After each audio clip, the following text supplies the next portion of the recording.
இயேசு முதல் முறை உங்ககிட்ட வந்து இருதயத்தை கேட்டாரு, நீங்க கொடுத்துட்டீங்க, சந்தோஷம். பரிசுத்த ஆவியானவர் உங்ககிட்ட வந்து ஒவ்வொரு நாளும் நின்று கேட்கிறாரு, உங்க வாயை கொடு, நாவை கொடுன்னு. கொடுப்பீங்களா? கொடுப்பேங்கிறவங்களால சத்தம் ஒரு ஆமேன்னு சொல்லுங்க. ஓகே, செய்திக்குள்ள போலாமா?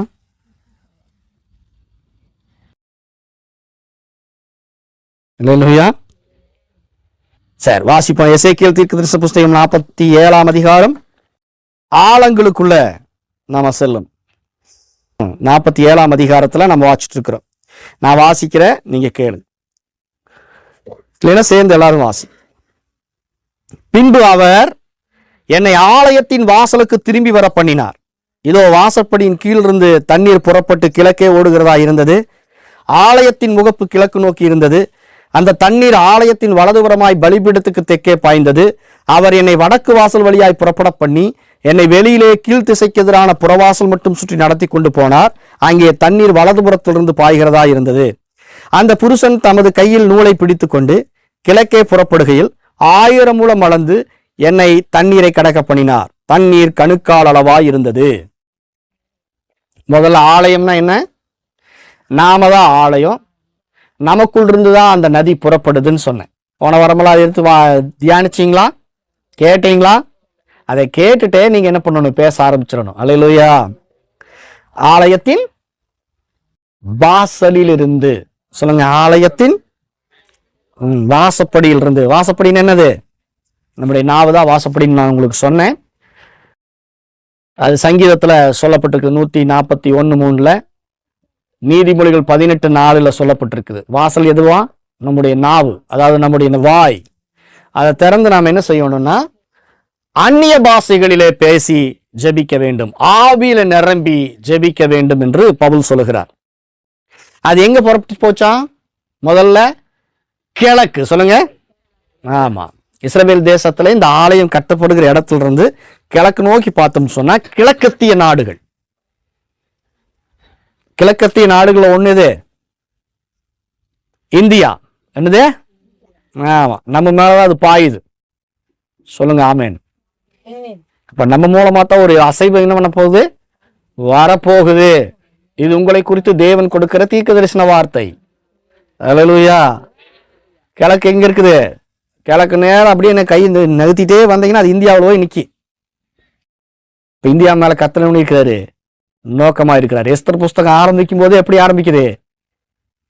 இந்து தேசம் முதல் எத்தியோப்பியா தேசம் வரை. அல்லேலூயா.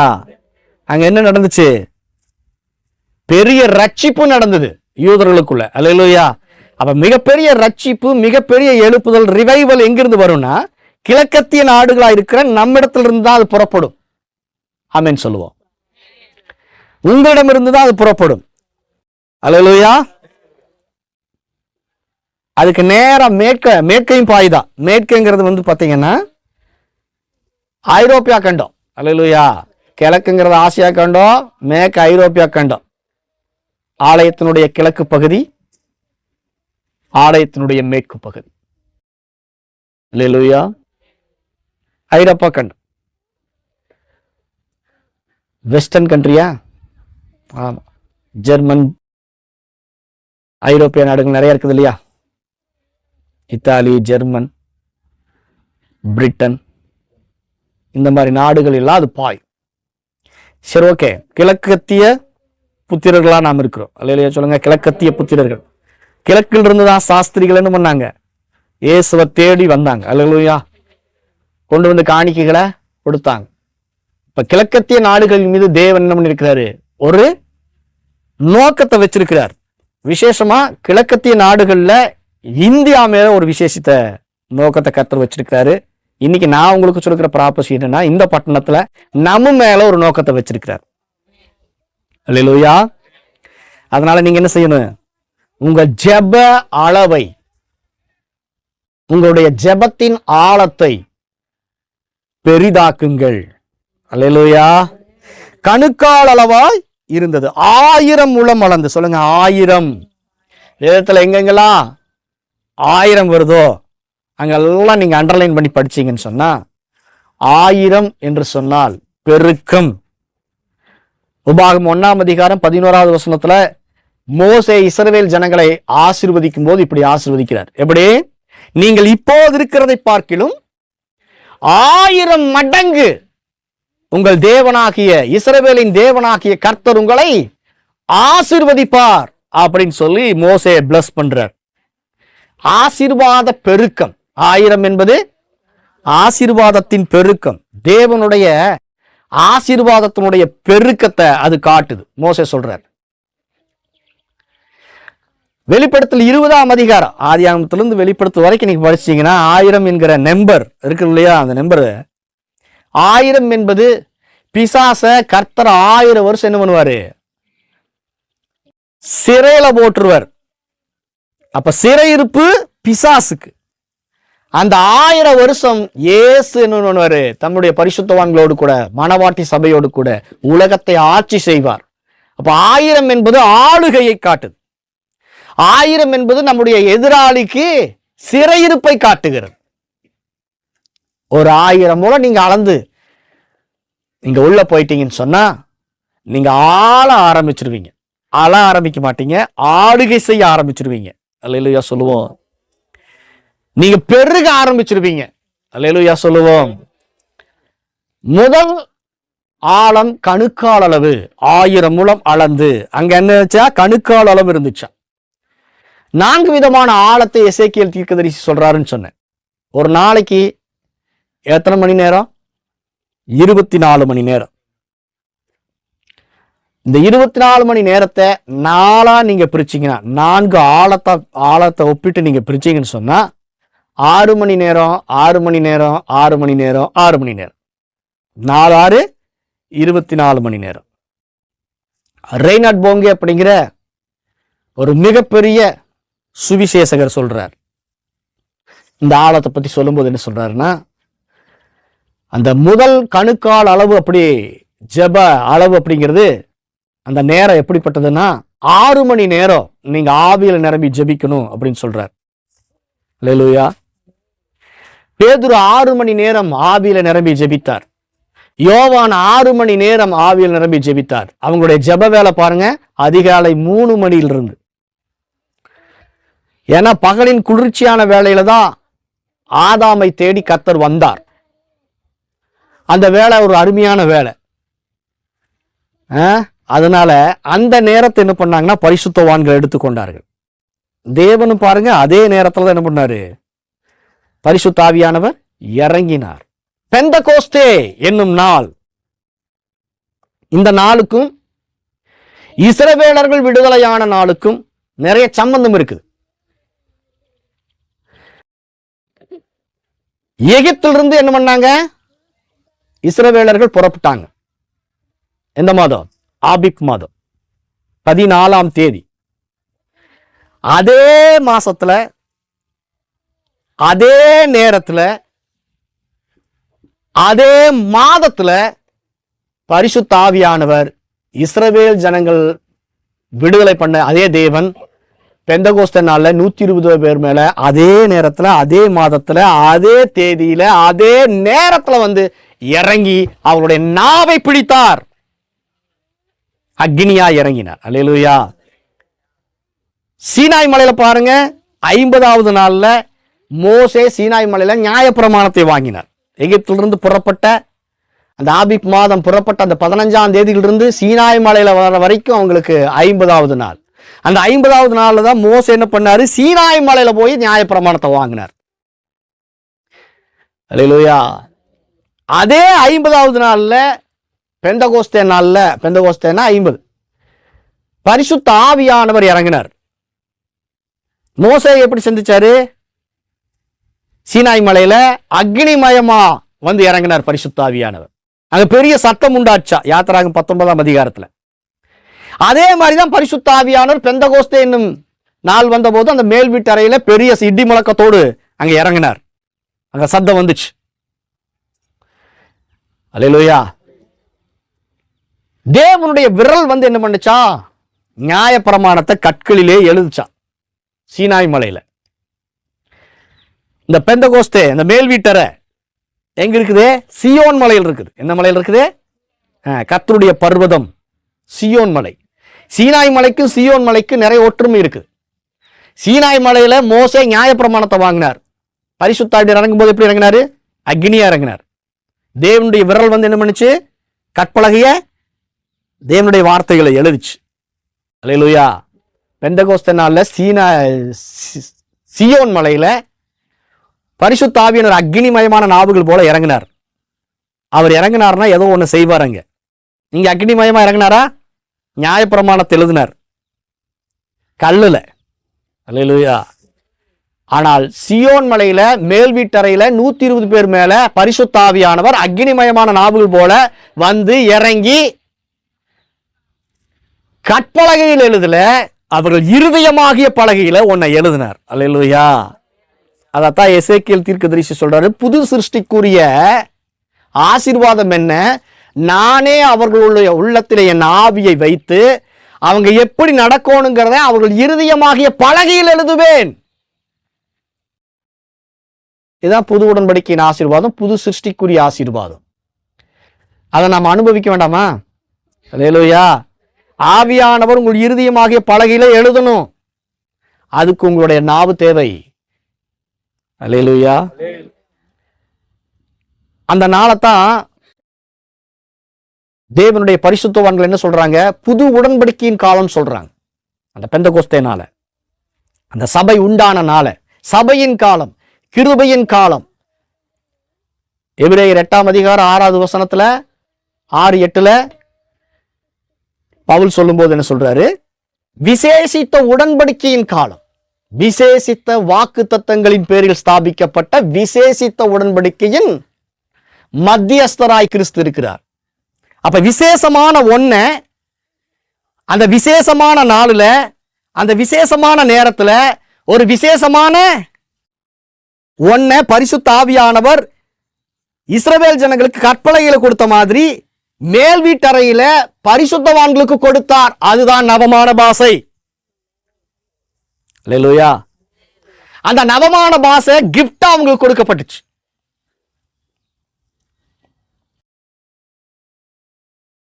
பூமியில எந்த பரிசுத்தவான்கள் ஆதாம் முதல்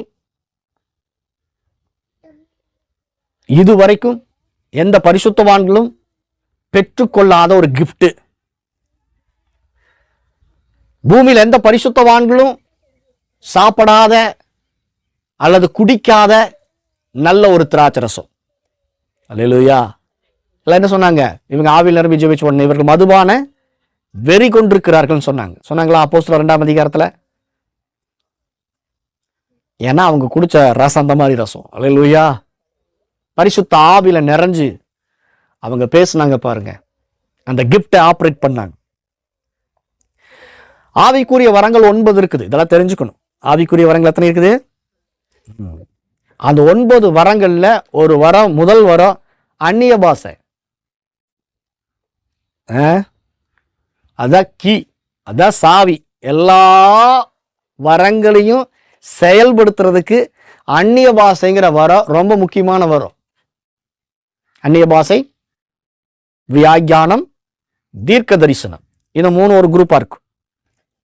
அப்புறம் ஞானத்தை போதிக்கும் வசனம், அறிவை உணர்த்தும் வசனம். 1 கொரிந்தியர் 12ஆம் அதிகாரத்தில் இருக்குது. இதெல்லாம் ஞானத்தை போதிக்கும் வசனம், அறிவை உணர்த்தும் வசனம், ஆவிகளை பகுத்தறியும் வரம். இந்த 3 ஒரு குரூப்பா இருக்கு. அப்புறம் விசுவாசம் வரம், அற்புதங்களை செய்யும் சக்தி, குணமாக்கும் வரம். இது 3 ஒண்ணா இருக்கு. ஆனா இது எல்லாமே ஒரு செயின் மாதிரி, ஒரு சங்கிலி மாதிரி ஒன்றோடு ஒன்று இணைக்கப்பட்டிருக்கும். நீங்க ஆவியில் நிறைஞ்சு அந்நிய பாஷையில பேச ஆரம்பிச்சீங்கன்னா இது ஒவ்வொன்னா உங்களுக்குள்ள இருந்து என்ன ஆகு?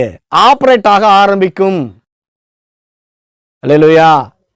நீங்க மற்றவங்களை சுகமாக்க வேண்டாமா? அற்புதங்களை செய்ய வேண்டாமா? தீர்க்க தரிசனம் சொல்ல வேண்டாமா? இல்ல இப்படியே வந்து உட்கார்ந்துட்டு இப்படியே போயிடலாமா? அல்லேலூயா. வாஞ்சி இருக்குதா? பண்டிகையின் கடைசி நாளிலே இயேசு எல்லாரையும் பார்த்து சொன்னார், ஓ தாகமா இருக்கிறவர்களே, நீங்கள் எல்லாரும் என்னிடத்துல வாருங்கள். தாகம் உள்ளவங்களுக்கு இதை கொடுப்பாரா? இதுக்கு என்ன பிரைஸு? இந்த தண்ணி வாங்குறதுக்கு என்ன பிரைஸு? ஒன்றும் இல்லை, தாகம் இருந்தா போதும். அல்லேலூயா. அப்ப 6 மணி நேரம் அவர்கள் அந்நிய பாஷைகளை பேச ஆரம்பிச்சாங்க பாருங்க. 2ஆம் அதிகாரத்துல. 3ஆம் அதிகாரத்துல சப்பானிய எழுந்து நடக்க பண்ண ஆரம்பிச்சிட்டாங்க. அல்லேலூயா. அவங்க சொல்ற ஸ்டேட்மெண்ட் என்ன தெரியுமா? நாங்கள் ஜெபம் பண்ணுவதிலும் தேவ வசனத்தை போதிக்கிற ஊழியத்திலும் இடைவிடாமல் தரித்திருப்போம். அப்ப ஜெபம் பண்றதுல இடைவிடாமல் ஜெபம் பண்ணாங்க. இடைவிடாமல் எப்படி அந்த பிஸி ஷெட்யூல்ல அவங்க ஜெபம் பண்ணிருப்பாங்க? அவர்கள் நிற்கும் போதும் நடக்கும் போதும் உட்காரும் போதும் அவர்கள் ஆவியில நிறைஞ்ச அந்நிய பாஷைகளை பேசிக்கொண்டே இருந்தாங்க.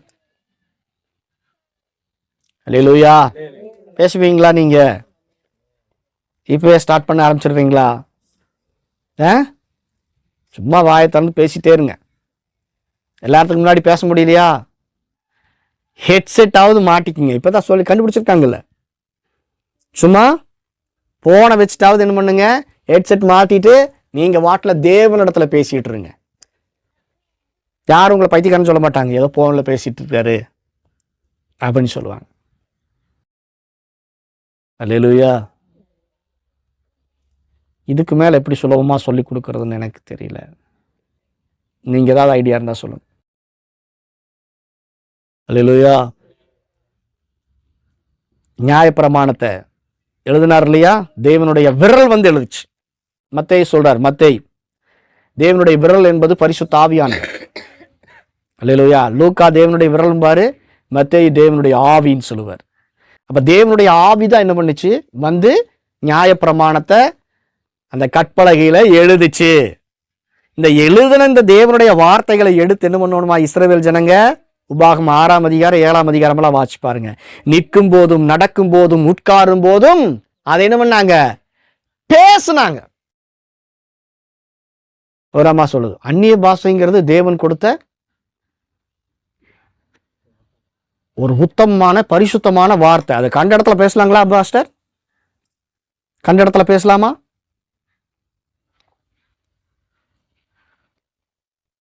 அல்லேலூயா. பைபிளுங்கிறது உத்தமமானதா, உண்மையானதா, சத்தியமானதா? அதை மட்டும் எல்லாத்தையும் பேசுற. அந்நிய பாஷையை விட தேவனுடைய வார்த்தை ரொம்ப பெருசு. அது எல்லா இடத்துலையும் பேசுறதானப்பா நீ? ஒரே டவுட்.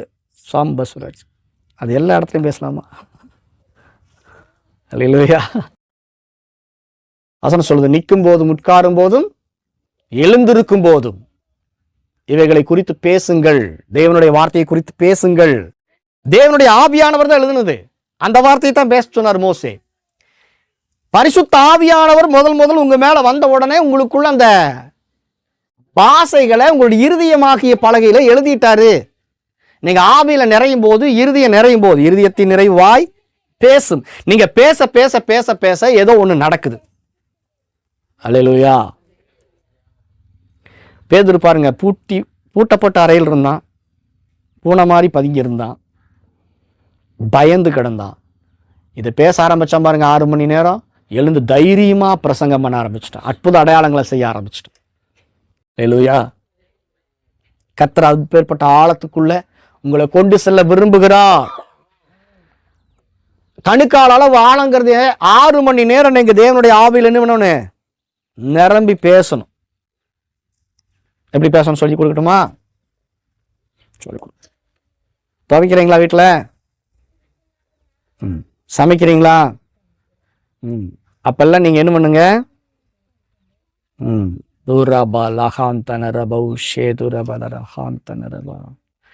பேசிட்டே இருங்க. கொஞ்ச நேரம் பேசுங்க. நான் அந்நிய பாஷையில பேசுறேன். அந்நிய பாஷையில பேசுகிறவன் தேவனிடத்துல பேசுகிறான். நான் இப்ப தேவனிடத்துல பேசிட்டு இருக்கேன். அல்லேலூயா. அந்த எண்ணத்தோட பேசிட்டே இருங்க. நீங்க இப்படி பேசிட்டே இருந்தீங்கன்னா அடுத்த வருஷம் இன்னும் பெரிய சாட்சியெல்லாம் நின்றுவீங்க. பாஸ்டர், நாங்கள் இப்போ இந்த இடத்துல எங்களை என்ன பண்ணியிருக்காங்க, கூப்பிட்டுருக்காங்க, எங்கள் அழைப்பு என்னன்னு எங்களுக்கு தெரிஞ்சிருச்சு, நாங்கள் இப்போ ஊழியத்துக்கு போயிட்டுருக்குறோம், அதில் அற்புதங்களை செஞ்சிட்ருக்குறோம், அடையாளங்களை செஞ்சுட்ருக்குறோம், பிசாசை துரத்திட்டு இருக்கிறோம் அப்படின்னு நீங்கள் எனக்கு சொல்லுவீங்க சாட்சி. அல்லேலூயா. செய்வீங்களா? இந்த ஒரே ஒரு தீர்மானம் மாத்திரம் நீங்கள் எடுங்க. மற்ற எந்த தீர்மானம் நீங்கள் எடுக்க வேண்டாம். தீர்மான பட்டியல்னு சொல்லிட்டு சபையில் என்ன பண்ணுவாங்க, டிசம்பர் 31 நைட்டு 12 மணிக்கு தீர்மானத்தை அப்பதான் எழுதுவாங்க எடுத்து. அல்லேலூயா. தானியேல் தீர்மானம் பண்ணினான், என் கழுத்துல கத்தி வச்சாலும் நான் ஜெபம் பண்றதை நிறுத்த மாட்டேன்.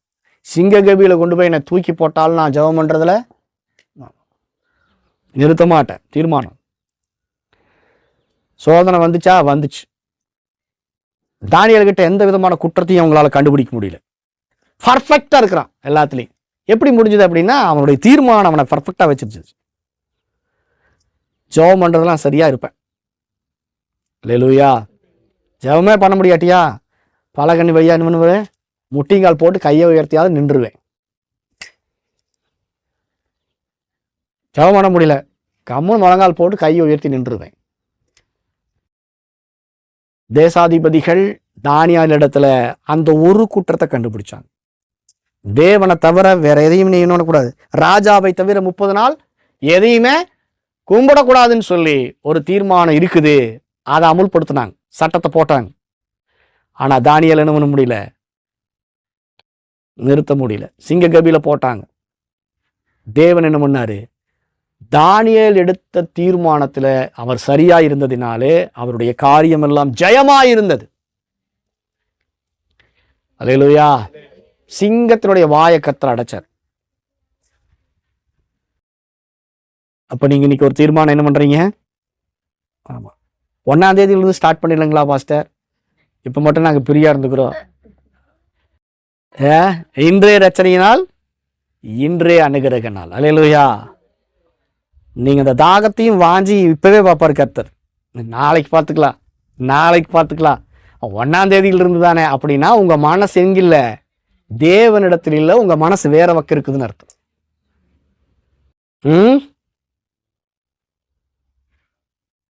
கல்லனை பார்த்து சொல்றாரு, கல்லனை சொல்றா 1000 வருஷம் அரசாட்சின்னு ஒண்ணு வரும் இல்ல, அந்த அரசாட்சியில என்ன நினைச்சுக்குங்க அப்படின்னு இந்த கல்லன் சொல்றான். சிலுவையில தொங்கிட்டு இருக்கும்போது 1000 வருஷங்கிறது எவ்வளவு தூரத்துல இருக்குது, அது வரைக்கும் என்னால வெயிட் பண்ண முடியாது, இன்றைக்கே என்னோடு கூட பரதீசில் இருப்பாயின்னு இயேசு சொன்னார். தேவன் சொல்றது எப்பவுமே எப்படி தெரியுமா, இன்றைக்கு இந்த வீட்டுக்கு ரட்சிப்பு வந்தது. சகையை பார்த்து சொல்றார், இன்றைக்கே, இப்பொழுதே ரட்சணை நாள், இன்றைக்கே அனுகிரக நாள். அல்லேலூயா. அப்ப இப்ப இருந்தே நீங்க ஸ்டார்ட் பண்ண ஆரம்பிச்சிடணும். ஒரு சத்தியம் உங்களுக்குள்ள வெளிப்படுதா, அப்பவே அது ஆரம்பிச்சிடணும்.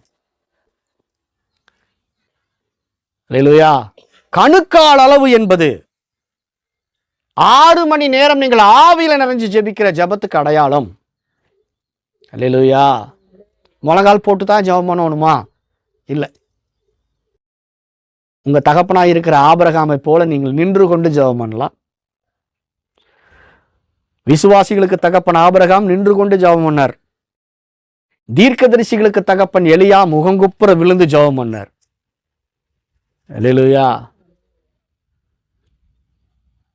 நியாயப்பிரமாணத்துக்கு தகப்பன் மோசே ஒரு ஸ்டூல் போட்டு உட்கார்ந்து ஜெபம் பண்ணார். யாத்திராங்க 17ஆம் அதிகாரத்துல. அவருடைய ஸ்டூல் கல். ஆரோன் ஊர் என்ன பண்ணாங்க, ஒரு கல்லை தூக்கி கொண்டு வந்து வச்சு மோசே அது மேல உட்கார வச்சு கையரண்டையும் என்ன பண்ணாங்க, தூக்கி பிடிச்சிட்டாங்க. அமலேக்கியர்கள் தோற்கடிக்கப்பட்டார்கள், இஸ்ரவேலர்கள் ஜெயித்தார்கள். அல்லேலூயா. நீங்க சேர்ல உட்காந்துக்கலாம் அல்லது நின்றுக்கலாம், இல்லை நான் முகங்குப்புறம் உளுந்து ஜெபம் பண்ணாதான் கர்த்தர் கேட்பார். ஓகே, முகங்குப்புறம் உளுந்து ஜெபம் பண்ணுங்க. இயேசுவை போல முழங்கால் படியிட்டும் ஜெபம் பண்ணுங்க. பவுலை போல முழங்கால் படியிட்டும் ஜெபம் பண்ணுங்க, தப்பில்லை. நீங்க எப்படி ஜெபம் பண்ணாலும் சரி, ஆவியில நிறைஞ்சு ஜெபம் பண்ணுங்க. அல்லேலூயா. எத்தனை பேரை தீர்மானம் எடுக்க போறீங்க? எழுந்து நிற்போம், ஜெபம் பண்ணலாம். இன்னும் ஆழத்துக்குள்ள போகல, இன்ட்ரோடக்ஷன் மட்டும்தான் சொல்லியிருக்கிறேன். டைம் ஆயிடுச்சு. எல்லாம் எழுந்து நிற்போம். கர்த்தர் நல்லவர். ஆமேன். ஒரு மாற்றம் உங்களுக்குள்ள வரணும். யாரெல்லாம் அந்நிய பாஷையில பேசுறீங்க அவங்க மட்டும் கையை உயர்த்துங்க, நல்லா உயர்த்துங்க. நீங்க எல்லாருமே பேசுறீங்க, நான் விசுவாசிக்கிறேன். அல்லேலூயா. தொடர்ந்து பேசிட்டே இருங்க.